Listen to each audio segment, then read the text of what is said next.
Good morning विद्यार्थी मित्रांनो.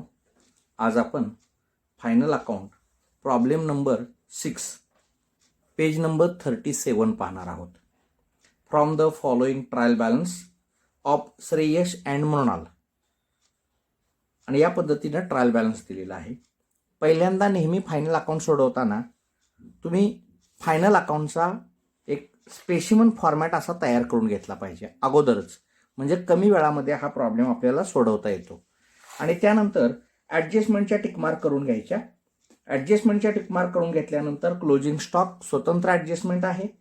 Outstanding expenses सॅलरीला tick mark करून घ्यायचं, कमिशनला टिकमार्क करून घ्यायचं, फर्निचरला टिकमार्क करून घ्यायचं, प्रोव्हाइड फॉर फर्दर बॅड डेप्सला टिकमार्क करा, सन्ड्री डेटर्सला टिकमार्क करून घ्यायचं.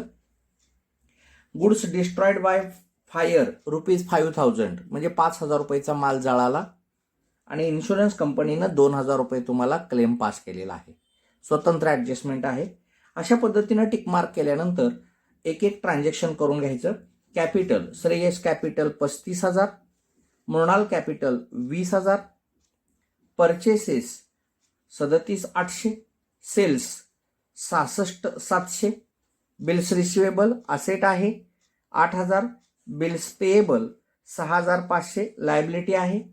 कमिशन एक्सपेन्सेस आहे, कमिशन 2,400, सॅलरीज 6,000, इन्शुरन्स ॲडजस्टमेंट आहे, इंटरनल ॲडजस्टमेंट इन्शुरन्स ₹9,000.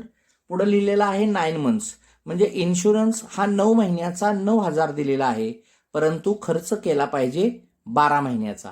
मग 9 महिन्याचा 9,000 म्हणजे इथं कॅल्क्युलेशन केलेलं आहे 9,000 भागिले 9 बरोबर 1,000. 1,000 गुणिले 3 म्हणजे 3 महिन्याचा, कारण 9 3 12 म्हणून 3 महिन्याचे 3,000. त्यानंतर प्रीपेड रेंट असेट साईडला लिहायचं. Prepaid rent 3,000. प्रीपेड ॲडजस्टमेंटमध्ये दिला असेल तर तो लेस करायचा, आणि प्रीपेड ट्रायल बॅलन्समध्ये दिला असेल तर तो डायरेक्ट असेट साईडला लिहायचा. आणि आउटस्टँडिंग वेजेस डायरेक्ट लायबिलिटी साईडला लिहायचं, आउटस्टँडिंग वेजेस. त्यानंतर सन्ड्री क्रेडिटर्स लायबिलिटी आहे 48,900, सन्ड्री डेटर्स 25,000 असेट आहे. त्यानंतर postage 1,700, freehold premises asset आहे, freehold premises 17,300, furniture 20,000 adjustment आहे, फर्निचर 20,000 एक ओळ सोडायची. त्यानंतर बॅड डेप्ट्स 500 ॲडजस्टमेंट आहे, टू बॅड डेप्ट्स 500.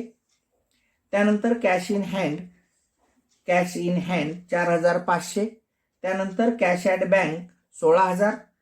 त्यानंतर carriage inward 800, carriage outward 1700, carriage outward 1700. त्यानंतर स्टॉक 22,500 ट्रेडिंग अकाउंटच्या डेबिटला. त्यानंतर रिटर्न क्रेडिटला दिलेले परचेस रिटर्न असतात आणि डेबिटला दिलेले सेल्स रिटर्न असतात. मग परचेसमध्ये 1,800 वजा करा आणि रिटर्न 1,200 सेल्समध्ये वजा करा. वजाबाकी करून बाहेर रक्कम 65,500, 37,800 मधून 1,800 वजा 36,000. वेजेस 3,100 ट्रेडिंग अकाउंटच्या डेबिटला 3,100. आउटस्टँडिंग वेजेस लायबिलिटी आहे, आउटस्टँडिंग वेजेस 1,600. तर अशा पद्धतीनं सर्व ट्रान्झॅक्शन केल्यानंतर आता ॲडजस्टमेंटचे 2 इफेक्ट करायचे. इथं मी लाल पेननं ॲडजस्टमेंटचे 2 इफेक्ट केलेले आहेत. Outstanding closing stock 30,000, closing stock 30,000. त्यानंतर आउटस्टँडिंग एक्सपेन्सेस सॅलरी कमिशन, सॅलरीमध्ये ॲड करा 1,200 आणि कमिशनमध्ये 400. 6,000 अधिक 1,200 7,200, 2,400 अधिक 400 2,800.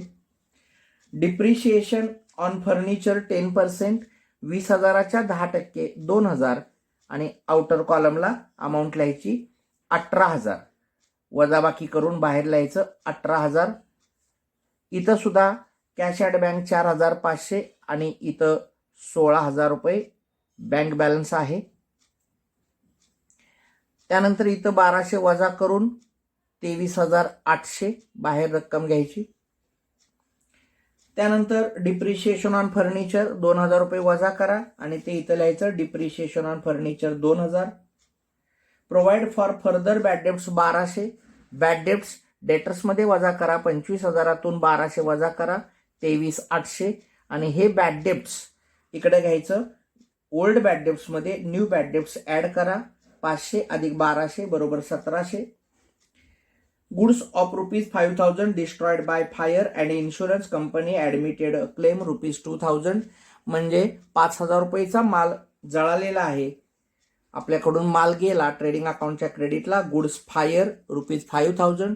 इन्शुरन्स कंपनीकडून 2,000 मिळाले, असेट साईडला येणं आहे. इन्शुरन्स क्लेम 2,000 आणि 5,000 आणि 2,000 यामधला डिफरन्स 3,000 तेवढा आपला लॉस आहे, तो इथं लिहायचा. To loss by fire 3,000. त्यानंतर शेवटची ऍडजस्टमेंट आहे. Shreyas and Mrunal are sharing profits and losses in the ratio 2:1. म्हणजे श्रेयस आणि मृणालचा रेशिओ आहे 2:1. म्हणून आलेला प्रॉफिट किंवा नेट लॉस दोघांना वाटायचा. त्यानंतर ट्रेडिंग अकाउंट क्लोज करा. टोटल इकडची 65, 500, 30, 35 म्हणजे 1,05,000, 1,05,000. हा डिफरन्स काढायचा, त्याला नाव द्यायचं gross profit. To gross profit carried down, तोच इथं ब्रॉट डाऊन केला बाय ग्रॉस प्रॉफिट 3,800. इकडे घेतला 3,800, 3,800. त्यातून हा एक्सपेन्सेस वजा करा, म्हणजे डिफरन्स मिळाला तुम्हाला 6,000. हा मिळाला नेट प्रॉफिट. हा नेट प्रॉफिट रेशिओमध्ये वाटायचा. रेशिओ दिलेला आहे 2:1. म्हणजे 2:1 म्हणजे 2 अधिक 1 बरोबर 3. म्हणून 6,000 भागिले 3 केलं म्हणजे 2,000 मिळालं. 2,000 गुणिले 2 रेशिओला श्रेयसला 4,000 आणि 2,000 गुणिले 1 2,000 म्हणजे 2:1 मध्ये हा आलेला प्रॉफिट वाटायचा. 4,000 आणि 2,000. श्रेयसला 4,000, मृणालला 2,000. आणि श्रेयसचा प्रॉफिट श्रेयसच्या कॅपिटलमध्ये ऍड करा. 35,000 अधिक 4,000 39,000. मृणालचं कॅपिटल नेट प्रॉफिट आहे 2,000. मृणालच्या कॅपिटलमध्ये ऍड करा. टोटल 22,000. आणि मग बॅलन्स शीटची टोटल इथं या पद्धतीनं 1,22,600. इकडची टोटल आली तुमची 1,22,600. यामध्ये एकच फक्त इन्शुरन्स 9,000 इंटरनल ऍडजस्टमेंट आहे. इन्शुरन्स म्हणून इन्शुरन्स 9,000. त्यामध्ये outstanding for 3 months, outstanding for 3 months 3,000 तेवढा ऍड करायचा म्हणजे 12,000. आणि आउटस्टँडिंग इन्शुरन्स इथं लिहिला, आउटस्टँडिंग इन्शुरन्स 3,000. तर अशा पद्धतीनं हा अकाउंट क्लोज करा. टोटल आली 1,22,700, 1,22,700. तर धन्यवाद विद्यार्थी मित्रांनो. आज आपल्याला हा व्हिडिओ जर आवडला असेल तर सबस्क्राईब करा, लाईक करा. धन्यवाद.